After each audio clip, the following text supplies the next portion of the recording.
The last train's whistle faded into the dark, leaving Cassidy alone on the empty platform. From the shadows, a tall stranger stepped forward, his voice low and steady. "Stay with me tonight."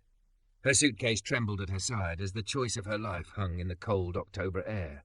Before we dive in, make sure to hit subscribe, tap like, and share this video. The more voices we reach, the louder these stories become.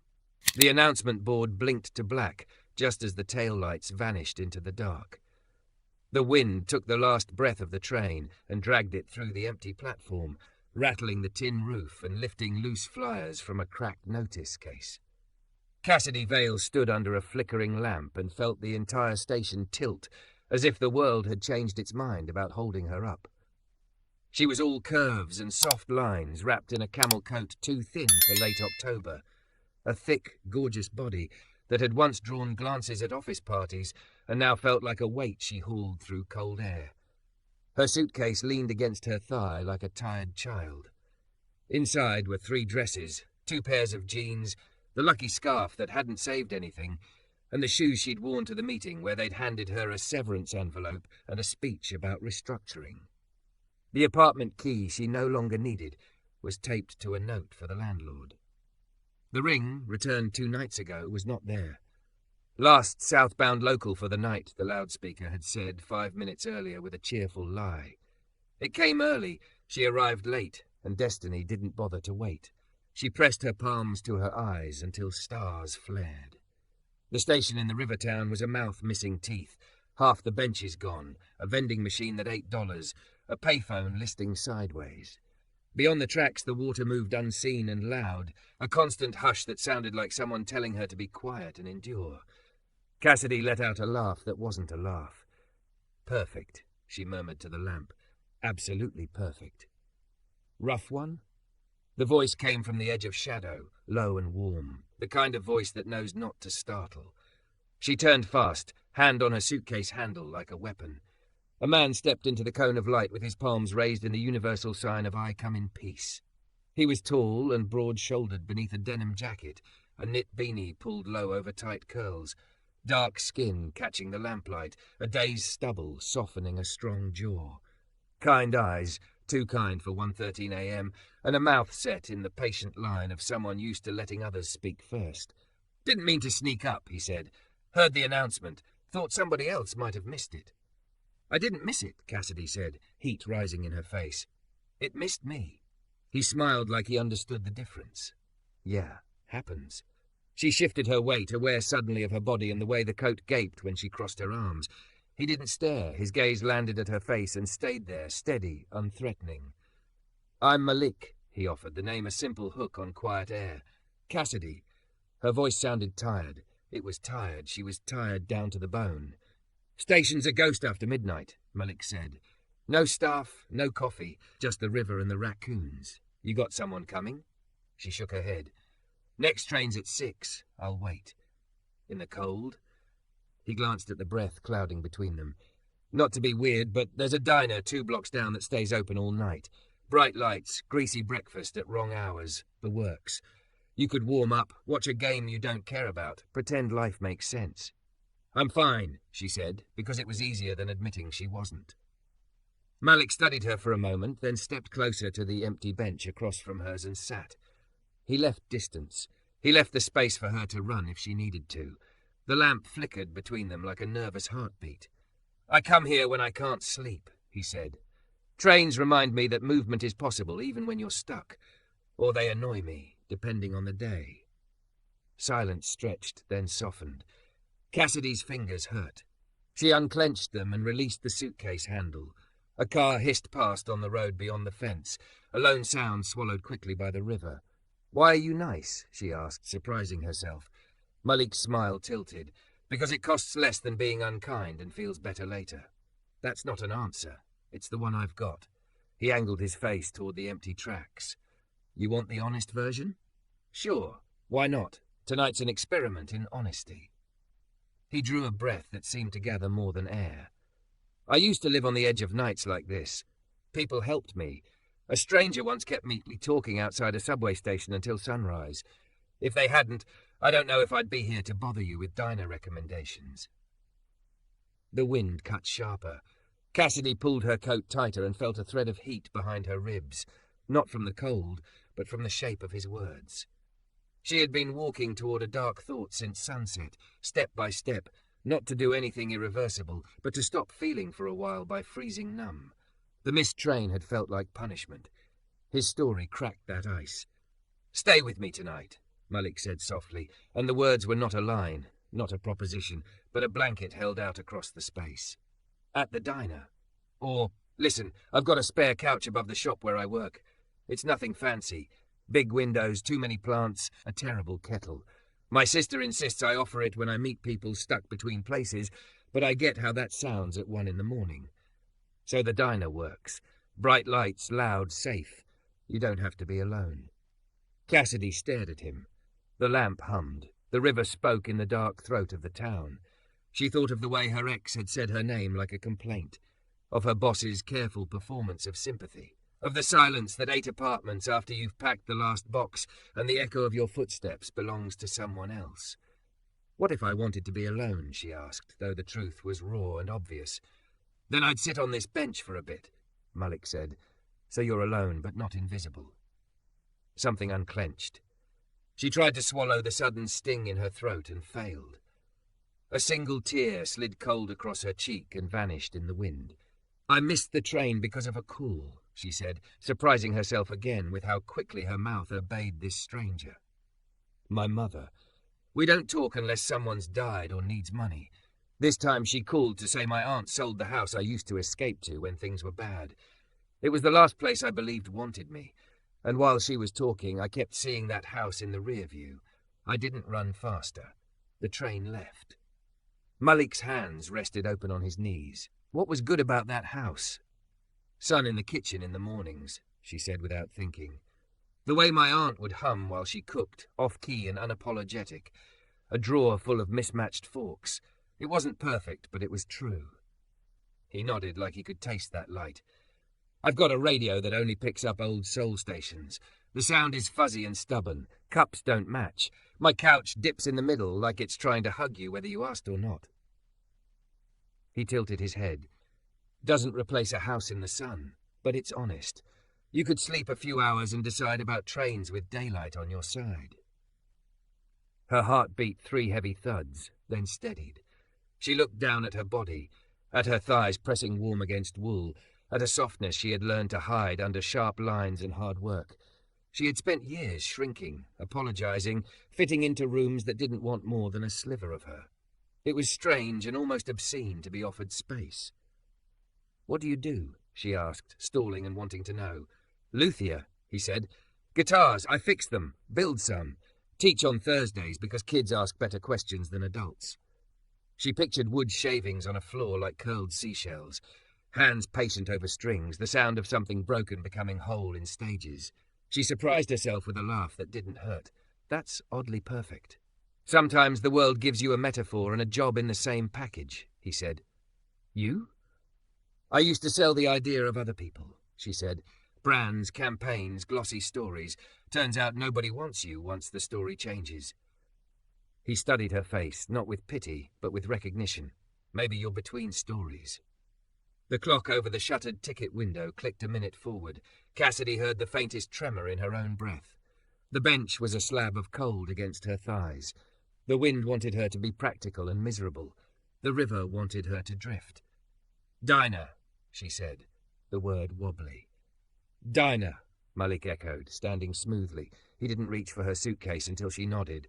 He didn't touch her shoulder or her elbow. He kept stride with her, 1 step behind, the way you walk beside skittish animals or new beginnings. They left the broken mouth of the station and stepped into the dark, the kind that wasn't empty after all, but full of small, ordinary noises, a door latch, a late laugh, a faraway dog. The neon of the diner bled red into the wet street, the sign buzzing like a stubborn thought. Inside was the warm shock of coffee and butter. A waitress with silver hair and a tattoo of a lemon slice on her forearm slid menus toward them without asking for a story. The television murmured about highlights no one watched. Malik chose a booth beneath a framed photograph of the river in summer, water bright and sure. Cassidy slid in, the vinyl sighing under her hips. Her hands finally stopped shaking. She looked at Malik across the table and found his eyes waiting where she left them, in her face, steady and kind. "Okay," she said, and it felt like a door opening. "Tell me about the guitar that made you believe again." The coffee arrived in thick ceramic mugs that kept their heat like secrets. Cassidy wrapped both hands around hers and felt life climb back into her fingers as steam fogged the space between them. Malik didn't rush his answer. He let it steep. Somewhere near the grill, bacon hissed in a small storm. A trucker at the counter laughed at something the cook said and let the laugh hang half a second too long, as if he didn't want to be the one to end it. "The guitar had a crack," Malik said at last, "right through the top. Cedar. Ugly break, the kind you get when somebody drops a case down concrete steps. It was a cheap thing, no pedigree, no romance, but it was this kid's only instrument. He kept touching the split like a loose tooth. Said he'd save up for a new one. I told him to give me a week." Cassidy tilted her head, drawn forward despite herself. "Could it be fixed?" "It wasn't pretty," he said, smiling slightly. "But wood remembers how to hold. You clean the wound, clamp it carefully, let time do what glue alone can't. I worked on it with a radio crooning Smokey Robinson through static. When I gave it back, it looked like a scar. It sounded better, rounder, like it had learned how to carry sorrow." The waitress arrived with pancakes the size of vinyl records and eggs over easy that shone like small suns. Cassidy's stomach surprised her by growling loud enough to make Malik grin. She buttered a corner of pancake and tasted childhood, the sweetness of syrup, the animal comfort of carbs. The first swallow softened something around her throat. "You make me believe in repair," she said, and the words startled her with their plainness. "All night I kept thinking I'm broken in the wrong places. Sounds dramatic, I know. I keep hearing my ex's voice in my head saying I'm too much. Too loud when I laugh, too soft when I forgive, too curvy for the dress I wore to his office party, too sensitive to the way his boss looked at me like I was a dessert tray. Too emotional when I said the promotion he got should have been mine. And then the job went, and the apartment and my aunt's house, every place to be myself, went quiet. Standing at that station, I felt like an instrument nobody wants to tune." Malik used his fork to push a piece of pancake through syrup, drawing a loop like a treble clef.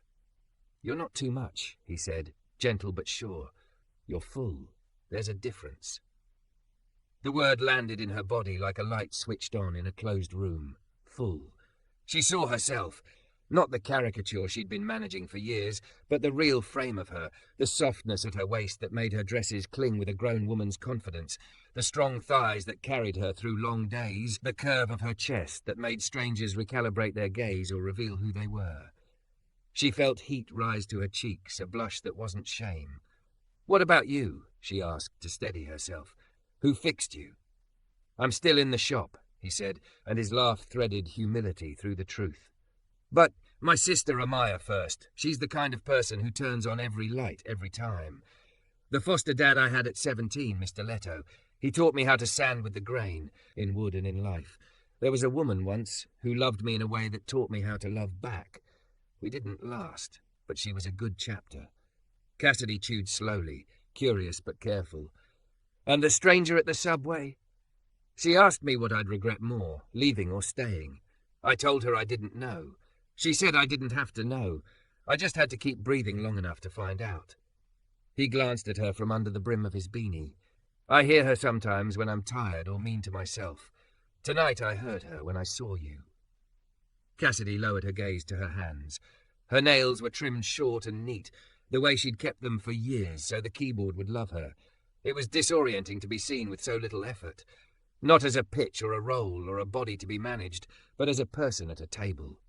"Thank you," she said, "for being patient, for not treating me like I'll break if you look too long. I know better than that." He nodded toward the window, where the diner's neon flared against the glass like a heartbeat. "People don't shatter from attention. They vanish from neglect." They ate. The cook called out good nights to the trucker as he shuffled into the cold. A couple of passing nurses sat 2 booths away, trading exhaustion like gossip. The night retreated an inch. Cassidy felt herself expand into the space her fear had been renting. When the plates were scraped clean and the coffee cups mostly rinsed by time, Malik tapped the table twice, a soft drumbeat. "Offer still stands," he said. "The couch. No pressure. I've been the person in the chair at 4 a.m. trying to rest in fluorescent light. It's cruel." What if I don't sleep?" she asked. The thought of lying in the dark next to a stranger's breath and old house noises made her chest flutter. "Then we don't sleep," he said easily. "I've got a box of loose tea my sister insists tastes like courage. We can drink something badly steeped and listen to Old Soul until the sky lifts. We can be two people who made it to morning." Cassidy held his gaze until her fear blinked. She reached for the check, but he was faster. She opened her mouth and he shook his head. "You can get the next train," he said, smile half tilt, making room for her pride without insisting on it. Outside, the air remade her face into something new and alert. They walked under the almost silent hum of streetlights, the river below them whispering a long sentence she couldn't quite translate. The music shop announced itself with gold-painted letters, Carter & Co. Luthiery, on old glass that had been polished so often it gleamed like memory. Above, a row of windows showed plants leaning against the night, as if they were listening to it. Malik unlocked a side door and led her up narrow stairs that scolded with each step. The apartment was exactly what he had promised, and not one thing more. High ceilings, wood floors tattooed with years, a couch the colour of wet sand curving kindly in the middle, a shelf of records, an old radio with a dial like a pocket watch, a workbench against one wall, half-finished guitar body clamped like a paused sentence, plants everywhere, ferns and pothos and a proud rubber tree, which made the air feel a little jungle, a little prayer. "Bathroom's there," he said, pointing. "Towels on the hook, couch is yours. I'll be in the back room if you want me out of sight. Kettle's bossy but obedient." Cassidy set her suitcase near the couch. The room's warmth slid around her like a shawl. On the coffee table, a cork coaster bore the stain of 1,000 cups. A photograph in a thrift store frame showed a little boy and a teenage girl with the same eyes as Malik, grinning like two conspirators. "Amaya?" Cassidy asked, touching the frame's edge. "Yeah." His voice warmed at the name. "She's a nurse. Loves wildly on purpose. She'd like you immediately." Cassidy turned slowly, letting the space introduce itself. She unbuttoned her coat and felt air move over the black sweater beneath, the soft, fitted knit that traced the curve of her waist and the generous line of her hips. She saw Malik see her without his gaze slipping to appraisal. It made her want to stand straighter. "Tea?" he asked, already stepping toward the tiny kitchen. He filled the kettle, and it answered with a breathy complaint before settling on the flame. He put on the radio. A voice older than both of them poured into the room. Aretha, enormous and tender, singing about a chain of fools that somehow sounded like forgiveness. They stood near each other without touching, the way people do when something dangerous and necessary is in the room and neither wants to startle it. Cassidy watched his hands work. The casual competence of someone who's used to shaping heat and wood and sound. He handed her a chipped mug and their fingers didn't brush, but the air between them noticed. "What would you regret more?" he asked quietly, echoing the stranger in his story, eyes lowering to the seam of the mug she cradled. "Leaving tonight or staying?" Cassidy thought of the station's flicker, the diner's warm chaos, the couch's honest dip. She thought of her body, full and present, not shrunk for anyone's comfort. She thought of a guitar learning to carry sorrow and sounding better for it. "Right now?" she said, meeting his eyes. "I'd regret leaving." He nodded, not triumphant, just relieved for both of them. He fetched a woven blanket the colour of early moss and shook it out over the couch. The fabric held the scent of clean cotton and something citrus. He clicked off the overhead light and the plants settled into shadow, the radio a low thrum, the kettle's ghost still in the air. Cassidy lowered herself into the dip, and the couch did what Malik promised. It hugged without asking. She set the mug on the coaster and exhaled a long, private breath. The kind that collapses rooms inside your chest and builds new ones with better windows. Malik stood for a second, as if asking the space if it needed anything else. "Do you want the door open?" he asked. "Yeah," she said, "a little." He left it ajar. From his room came the soft rhythm of him moving through end-of-day rituals, water running, a drawer closing, a lamp turned low. Cassidy lay on her side, palm pressed under her cheek, and listened to Aretha sing them closer to morning. Morning came with pale stripes of sunlight sneaking through the blinds, dust motes dancing like tiny secrets across the room. Cassidy stirred on the couch, the moss-green blanket tangled around her thighs. For a moment she didn't remember where she was. Then the scent of wood shavings and coffee pulled the memory back. Malik, the diner, the station. The stranger who wasn't a stranger anymore. She sat up slowly, smoothing the sweater she'd fallen asleep in. Her body felt heavy, but not in the punishing way of despair, more like the grounding weight of being real, present. She stretched, her curves shifting beneath the knit, and caught her reflection in the black screen of the muted television. For once, she didn't flinch. She looked alive, if a little bruised at the edges. The radio hummed faintly from the kitchen, Marvin Gaye's voice soft as velvet. She followed it and found Malik at the counter, sleeves rolled to the elbow, carefully pressing coffee grounds with a French press. His movements were precise, almost reverent, as though the ritual mattered as much as the drink. "You're up early," she said, voice rough from sleep. He looked over his shoulder, a slow smile spreading across his face. "So are you. Couch didn't scare you off?" "It hugged me like you promised." She tugged the blanket tighter around herself, suddenly aware of how intimate it felt to be here in his home. "I could have stayed in that dip all day." "Careful," he teased. "That couch has commitment issues, might not let you go." He poured dark coffee into 2 mismatched mugs and slid one toward her across the counter.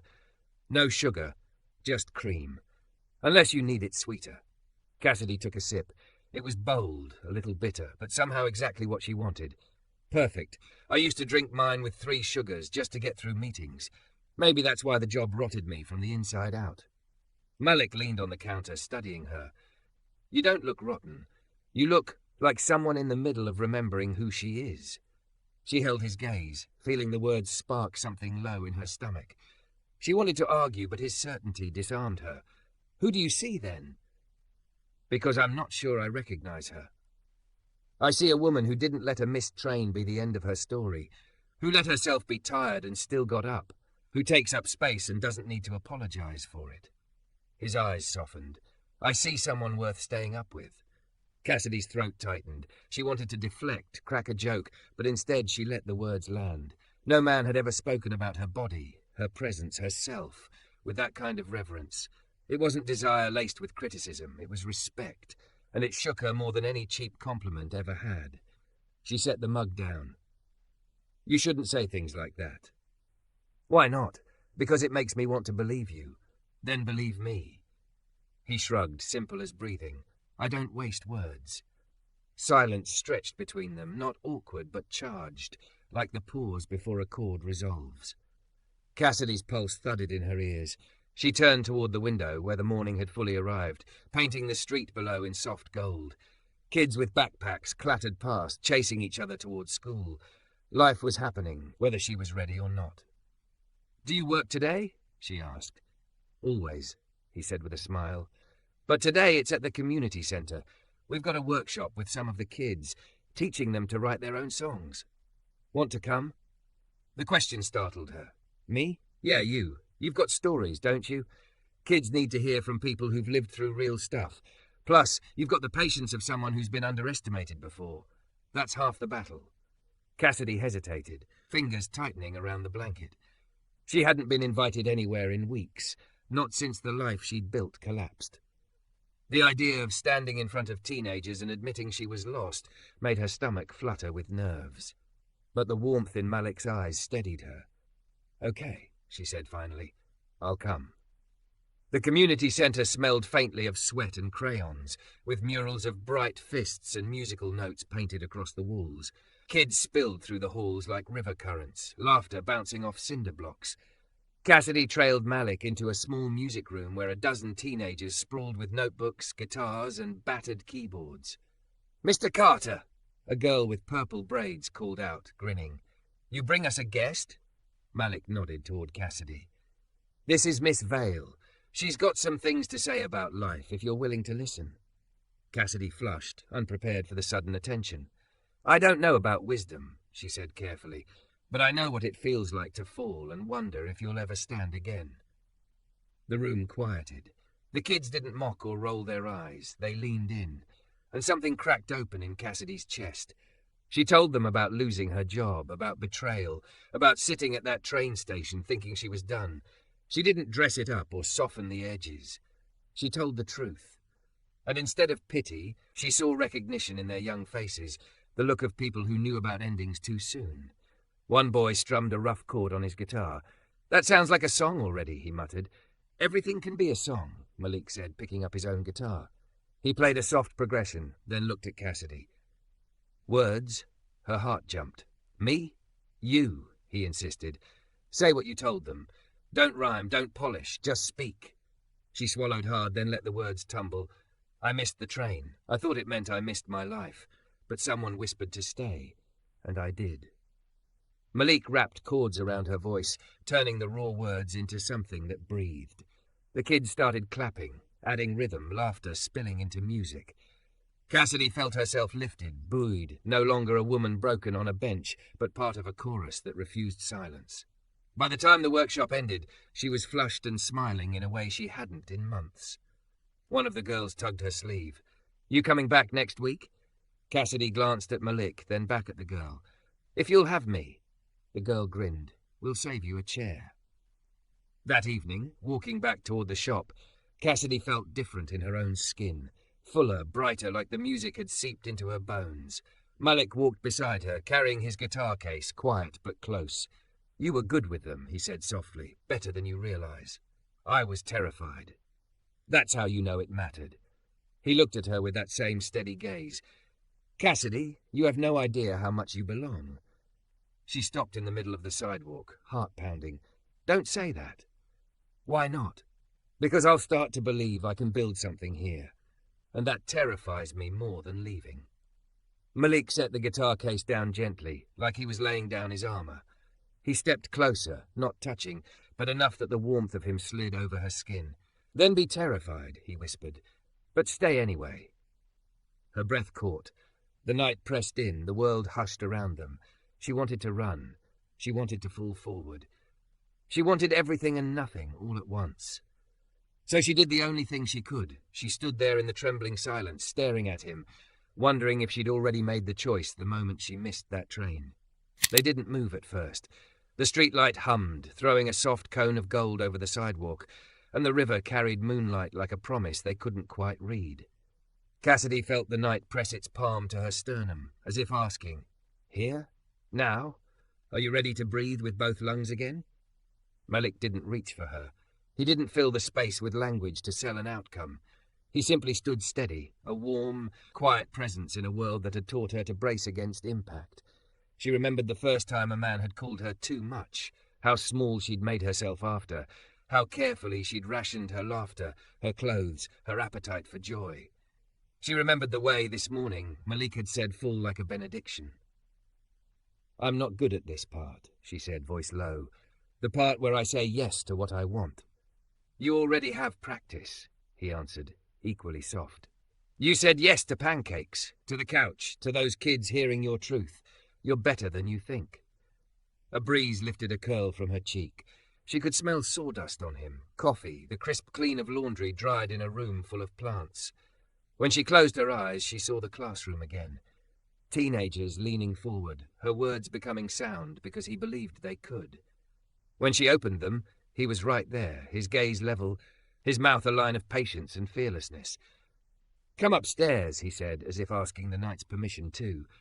"I make a mean lemon chicken, courtesy of my sister's bullying. We'll put on a record and not pretend to be braver than we are." She laughed, the kind that loosened the knot under her ribs. "Mean lemon chicken, huh? You cook?" "Badly at first," he said, picking up his guitar case. "Now acceptably, as long as the recipe involves a skillet and faith." "What doesn't?" He smiled, and they walked. The shop was darker than last night, a faint green glow leaking in from the street through the tall windows. Upstairs he flicked on a lamp with a shade the colour of apricots. The room warmed instantly. Cassidy shrugged out of her coat and draped it over the couch. aware of her body in a way that felt less like performance and more like ownership.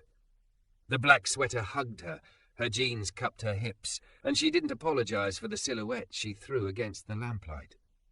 "You can pick the soundtrack," Malik said, pointing at the shelf while he set the skillet on the stove. "Left side is jazz, right side is soul, middle is a mess of whatever Amaya gifts me and claims will heal my life." Cassidy flipped through the records, pausing at covers like old book spines. She chose Nina Simone because the stern set of Nina's mouth looked like the way Cassidy felt when she told the truth. The needle found the groove, and piano filled the room like a river deciding your name. Malik zested a lemon with unnecessary flourish that made her grin. "Show off," she said. "Confidence with a microplane is 90% of adulthood," he replied, sprinkling salt with 2 clean fingers. "You want to help?" "Teach me," she said, and the words tumbled out with more meaning than they needed to carry. He handed her a clove of garlic. "Smash it with the flat of the knife. Not timid. One decisive move." She lifted the knife, hesitated, then brought her palm down. The clove blossomed under steel with a satisfying crack. "See?" he said. "You're built for decisive."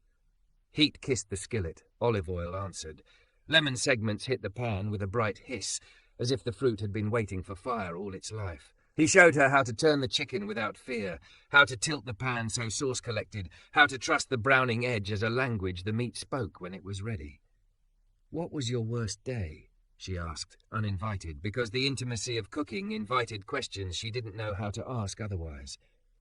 Malik didn't flinch. He nudged the heat down and stared at the simmer for a beat, as if the liquid held a calendar. 17, he said. "Caseworker late. New house smelled like mildew and cigarettes. The man there, Mr. Leto, looked at me like I was a job he wasn't sure he wanted. I'd learned to beat people to their disappointments, so I stayed packed for 3 weeks. He never made me unpack. He just left the drawer empty in the dresser. One night he put on a record and didn't talk, just sanded a plank of maple and let me watch. I cried without sound at the table like a broken faucet. He handed me the sandpaper and said, 'With the grain, son, with the grain. Worst day turned into a different life.'"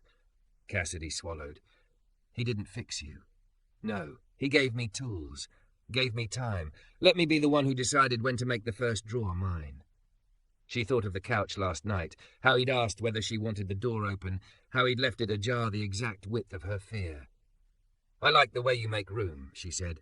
He met her eyes and held them, the kitchen suddenly very quiet, despite Nina at the edges. "I like the way you take it." They ate at the little table with mismatched forks and the lemon steam clouding the air. The chicken was bright and tender, and Cassidy closed her eyes on the first bite, a small, involuntary sound escaping that made both of them laugh. "You cook like you build guitars," she said between mouthfuls. "Attention and trust and a little heat." "Don't forget the mess," he said, gesturing at the counter. "You can't make anything worth keeping without one." After, he washed and she dried, their shoulders brushing by accident and then not by accident at all. Electricity skittered up her arm at the contact, not just desire but recognition, her body remembering that touch could be safe, that wanting could be something other than a bargain. They drifted to the couch. The dip welcomed them both, insisting they sit closer than propriety and almost far enough for comfort. Cassidy tucked one leg under her, the sweater riding up just enough to show the curve where her waist met her hip. Malik noticed and didn't leer, his gaze flicking away like a gentleman with heat he wasn't apologizing for. "I keep thinking I should apologize for crying at the station," she said, staring at her hands, "or for being here, or for taking up this much space on your couch." "What would you owe me an apology for?" He angled toward her, elbow on the backrest. "Being human in my line of sight?" "For not being easy," she whispered. Malik's mouth softened. "Cassidy, I don't have any interest in easy. I build music out of wood that resists on principle." She let out a breath that trembled at the end.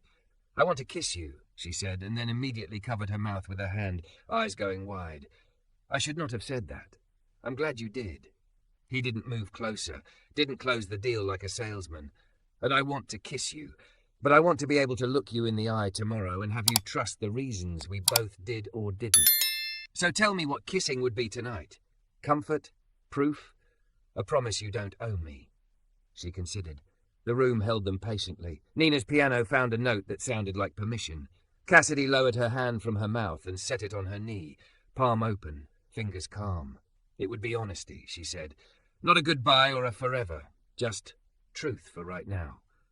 He leaned in slowly enough to give her 100 outs. She smelled lemon on his skin and the faint metallic clean of guitar strings. When his lips met hers, it wasn't hungry or apologetic. It was a careful pressure, a hello at a threshold. Her whole body answered, heat rising under her sweater, a tide moving through her, a tension that wasn't fear, winding and unwinding at once. When they parted, she kept her eyes closed a second longer, anchoring the feeling to something inside. She opened them to find him looking at her like he was cataloguing the moment's details so he could rebuild it later. The angle of her jaw, the colour in her cheeks, the way her breath stitched the quiet. Okay, she murmured, as if confirming a measurement. That was okay. He laughed softly. I'll take okay. She surprised herself by leaning in again, bolder this time, tasting the shape of his smile before it happened. The second kiss deepened, not frantic, just more certain, their bodies shifting closer as if gravity had finally remembered its job. She felt his hand hover and then settle at the side of her arm, the gentlest instruction. I'm here. You're steering. She broke away first, not because she wanted to, but because leaving some wanting felt like the truest way to prove it wasn't need. Her heart was a percussion section under her ribs. I don't want to build another life as a reaction to pain, she said, quiet but fierce. I want to choose one. Then choose it, he said. Choose it at breakfast. Choose it at the community centre. Choose it when you're tired and I leave guitar picks on every surface like a feral magpie. She smiled, sudden and unguarded. You do that? Extensively. The apartment seemed to breathe with them. The plants were dark silhouettes against the window. The river hummed in the distance like a bass line. She tucked herself into the couch's dip until her thigh pressed warm against his. He didn't take it as a cue to rush. He took it as a privilege to earn. Her phone, forgotten in her coat pocket, buzzed once then again, a wasp trapped in wool. She flinched. Malik looked toward the coat and back at her, a question without pressure. It's nothing, she lied, and the lie tasted like old habits. She reached for the coat anyway and pulled the phone free. The screen glowed with a name she had deleted but not truly erased. Oliver. 3 missed calls. A new text. Where did you end Douglas? Call me. Her mouth went dry. She could feel her shoulders rising, that old reflex to shrink, to prove she wasn't the wild thing someone accused her of being. Malik sat back an inch, not retreating, just giving space. You can answer, he said, or don't. Either way, you owe no one an explanation for survival. She stared at the message. She thought of the kids at the community centre, of the lemon and salt and heat making something worth tasting. She thought of a stranger at a station saying, stay with me tonight, like an act of faith, not conquest. She turned the phone over, screen down on the table. I'll decide in the morning, she said, in daylight. Malik nodded. Good plan. They let the night return to what it wanted to be. Music playing low, 2 people leaning into the kind of quiet that builds trust because it isn't empty. She rested her head against his shoulder, felt him breathe once, twice, and match her rhythm. The couch held their combined weight without complaint. I want to believe this is a beginning, she said, eyelids heavy. It is, Malik answered, not as a hope but as a craftsperson's certainty, and we'll build it with the grain. The morning unspooled slow and golden, light bleeding through the blinds in gentle stripes. Cassidy stirred awake with her head on Malik's shoulder, the moss-green blanket still wrapped around her legs. The couch dip had cradled them both through the night. She blinked, dazed, until she remembered. The missed train, the diner, the kiss, the decision to stay. Malik shifted, careful not to jostle her. Morning, he murmured, his voice still husky from sleep. Morning, she echoed, stretching. Her body ached in a way that wasn't exhaustion. It was the reminder that she had lived through another night she almost didn't want to see. You hungry? He asked. Always. He stood, running a hand over his curls. He looked almost shy in the daylight, without the cover of shadows. In the kitchen, he clattered pans. Cassidy sat up, smoothing her sweater, and let the room come into focus. The plants bowing toward the light, the workbench scarred with years of building. the record still spinning in silence from the night before. She picked up her phone, the screen lit with missed calls and texts from Oliver. She stared for a long moment. Her thumb hovered, but then she set the device face down. Not today. Breakfast was simple. Eggs, toast, coffee, but Malik plated it with care, sliding the dish toward her as though she deserved something good just for breathing. She ate slowly, savoring each bite, feeling more present than she had in months. "You've got plans today?" he asked. "I was supposed to catch a train," she said, then smiled softly. "But I missed it." He chuckled. "You're making a habit of that." "Maybe that's the point," she said, surprising herself with the truth in it. "I'm tired of running toward destinations that aren't mine." Malik watched her, brow furrowing as if weighing whether to say more. Finally he did. "I've been offered a grant to expand the community program. We could add more instruments, more teachers. But the paperwork asks for a director, someone to handle structure, planning, all the parts I'm terrible at." "You're asking me?" "I'm asking if you'd consider it. You've got skills I don't, and those kids, they lit up with you yesterday." Her heart skipped. She thought of the purple-braided girl calling her a guest, of the boy who said her story already sounded like a song. She felt the echo of belonging in their eyes. "I don't know if I'm qualified," she admitted. "You're alive," Malik said simply. "You know how to fall and still get up. That's the most important qualification." The words landed heavier than the eggs on her plate. She sat back, tears threatening again, but softer ones, not jagged. "Can I think about it?" "Of course. You don't owe me an answer today. Or ever. But I had to ask." They cleaned up together. Malik hummed under his breath while washing dishes, his voice low and rich, filling the small kitchen. Cassidy dried plates, stacking them with a rhythm that almost felt like music. For a moment it was domestic, ordinary. For a woman who'd lost everything, ordinary felt revolutionary. They walked through town that afternoon. The coffee shop owner, Mrs. Hanley, waved from her window. A boy on a skateboard shouted, "Mr. Carter," and Malik answered with a raised hand. Cassidy watched how the town recognized him, not with fame, but with trust. He was woven into its fabric. "Doesn't it scare you?" she asked as they passed the mural outside the community center. "Rooting yourself like this?" "Sometimes," he said, "but I used to float too much. Rooting is harder, but it holds. I'd rather risk breaking ground than drifting forever." She stopped in front of the painted wall, a spray of music notes blooming into a sunrise. "What if I don't know where I belong?" He turned to her. "Then maybe belonging isn't a place. Maybe it's people." Her chest tightened. She wanted to believe that. She wanted to believe she could choose. Inside the center, the kids swarmed them with energy. "Miss Vale," Destiny shouted, clutching a notebook full of lyrics. "Will you listen to my verse?" Cassidy did. She knelt, read the jagged handwriting aloud, and felt tears prick when she realized the verse wasn't about despair. It was about surviving it. Destiny grinned. "See? You made it sound like it matters." "Because it does," Cassidy whispered. Later, as Malik tuned guitars, she helped 3 boys shape a melody.